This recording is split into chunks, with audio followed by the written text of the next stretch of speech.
Karena itu diancam dengan neraka dan sebagainya. Tetapi nggak cukup hanya dengan diancam dengan neraka saja. Orang yang berzina diancam neraka. Karena keimanan yang lemah, maka butuh apa? Butuh aturan. Ini fungsinya aturan-aturan syar'i, potong tangan, rajam dan yang lain sebagainya. Ini karena Allah yang Maha tahu ini maslahat dan ini madarat, merusak.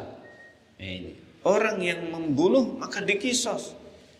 Tidak bisa sekejar di penjara, nggak sembuh. Paham sih kira-kira ya?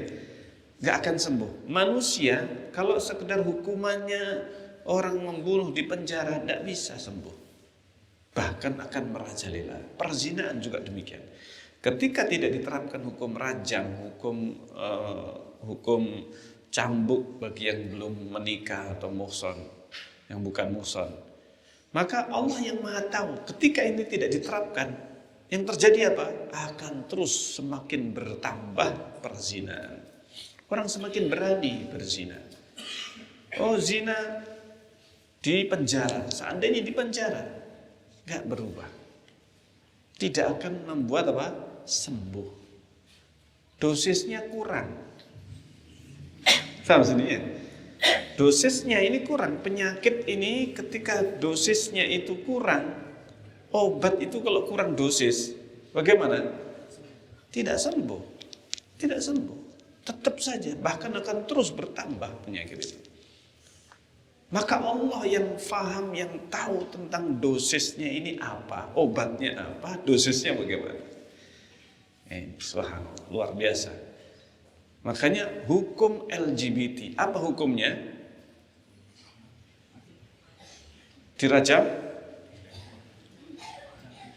Yang jelas hukumannya baik yang muhsan maupun yang belum muhsan, yang sudah menikah maupun yang belum menikah, dibunuh. Yang diperselisihkan disepakati ini. Sepakat dibunuh, gak ada jalan lain. Bayangkan, LGBT itu dibunuh. Dibunuh. Luar biasa. Bukan lagi dicambuk. Oh, belum muhsan dicambuk. Kalau zina masih ada pembagian ini. Yaitu rajam atau apa? Kalau seandainya dia bukan muhsan, maka dia apa?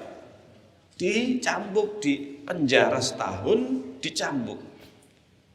Dicambuk dulu baru di penjara. Nah ini. Dicambuk 100 kali. Mi'ata jaldah. Dan diasingkan. Diasingkan itu dipenjara, disendirikan. Penjaranya pun penjara sendirian. Nah, diasingkan maksudnya.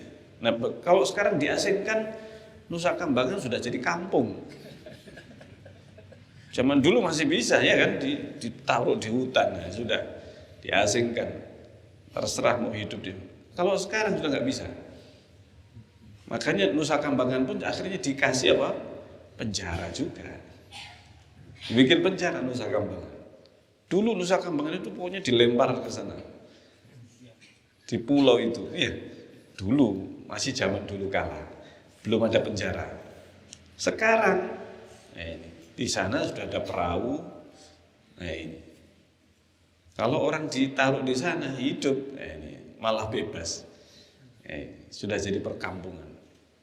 Nah, akhirnya apa? Dijadikan penjara. Ini diasingkan kalau zaman sekarang atau zamannya Rasulullah, diasingkan, di penjara dan disendirikan. Ini kalau orang bukan muhsan. Dan ini akan jerah kalau di penjara itu rame-rame, nggak terasa nanti. Nah ini setahun sebentar, karena ada teman ngobrol, ada ngobrolnya, ada. Nah ini. Tapi kalau disendirikan, betul-betul sendiri. Subhanallah. Nah ini hukumannya sebenarnya.